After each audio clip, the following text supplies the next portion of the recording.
relationships: the good, the bad, and those without a clue.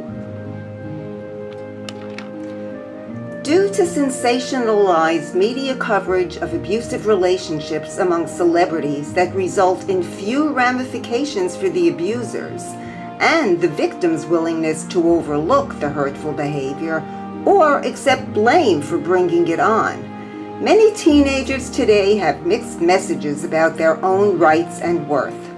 This project introduces the concept of match or mismatch and 3 questions to determine when "I didn't mean to hurt you" doesn't work.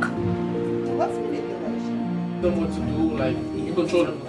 Okay, control. Manipulation. Using something against somebody. Using something against somebody. What's the best way to manipulate somebody into doing something? Blackmailing. Blackmail is excellent. If you love me, you would do this for me. That's the manipulation. Giving the false sense of hope. Making them feel guilty for not responding. What's abuse in a relationship? Physical, that's right. Physical, what emotional? What's emotional abuse?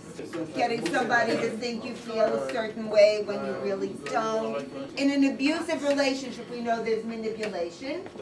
There's emotional abuse. What else? There's physical abuse. Physical abuse? Okay, there's verbal abuse. What else? What about sexual abuse?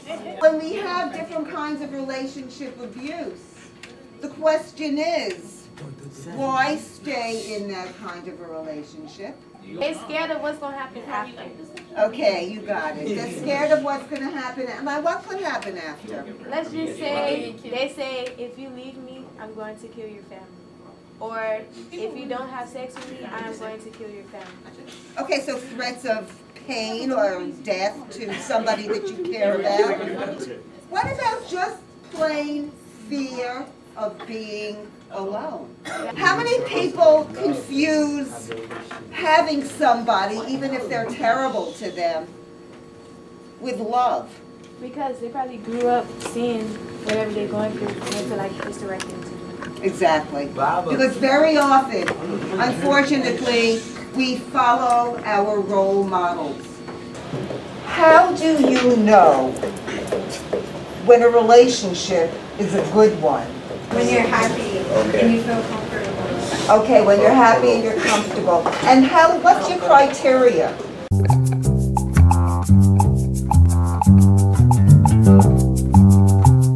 It looks like a man is cheating on his girlfriend. I see 3 people, and it's as if one is about to go into an operation. And here's a good example. Art is in the eye of the beholder. When you hear the word abuse in regard to a relationship, the first thought is that the abuse is physical. There are other forms of abuse, and I know someone who was a victim of emotional abuse. This girl attended my school. She had a crush on a boy, and they went out on a few dates. Eventually, they became a couple. A few months into their relationship, the girl's friends told her that her boyfriend was with other girls. She thought her friends were just jealous and that he really loved her. Finally, she asked her boyfriend about those other girls, and he, being himself, told her, "I love you. I would never do that." 2 weeks later, the girl caught her boyfriend throwing himself at another girl. She broke up with him immediately. A few days after their breakup, friends and acquaintances started to spread rumors about her and him. Out of respect for her, he admitted to their friends that he had been cheating.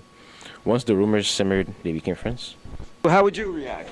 I would have been shocked, but I would just... Would you end the relationship? Yes, I would. Why? Because... I don't know. Well, did it make you feel good or bad to find out he was cheating? Bad. Okay, so isn't that a good enough reason to walk away from a relationship? If somebody does something like that, number one, they're disloyal. Number two, they're hurtful because they made you feel bad. Some people make mistakes and cheat by accident, so I believe that some people need forgiveness. How do you cheat by accident. That's like the most stupidest thing I've ever heard in my life. You cannot cheat on accident. What if that person that you're dating cheats on you by accident and accidentally get AIDS and accidentally pass it on to you? So that's gonna be by accident or no?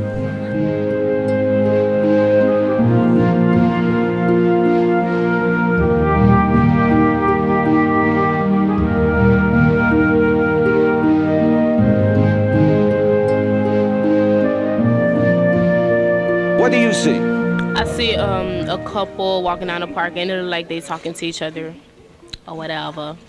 Okay, that's pretty evident. Now, why don't you read your story and let's see if the picture goes with the story. My best friend Amy is in love with Chris. She is 16 and have long black beautiful hair and stunning caramel colored skin. Chris was new to the school, having moved to Miami only a year ago. Amy and Chris hung out a lot and he became her close friend. One day, Amy came to me excited that she and Chris were in a relationship. Cool, that's great. I'm happy for you, I told her. Afterwards, I thought about Amy and her relationship with Chris. Was he treating her with respect? When they went on a date to the movies and Amy wore a new outfit that she thought looked attractive, Chris told her he didn't like it. Amy cried and never wore that outfit again. The way I see it, Chris wasn't being constructive when he told Amy what to wear. He was being controlling. She does what he asks. After all, when she cries, he said, I didn't mean to hurt you.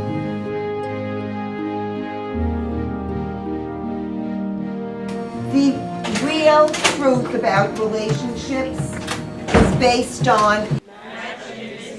Okay, there are 3 questions you need to ask yourself in every given situation regarding match and mismatch.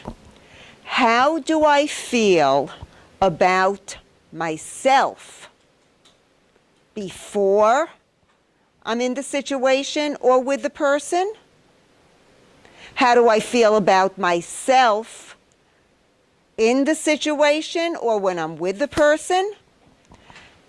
And how do I feel about myself afterwards?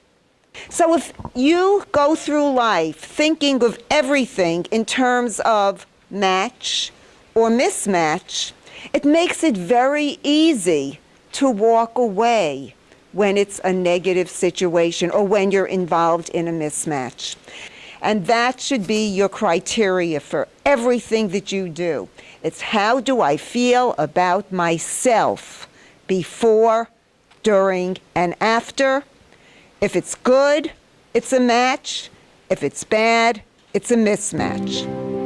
Very clear.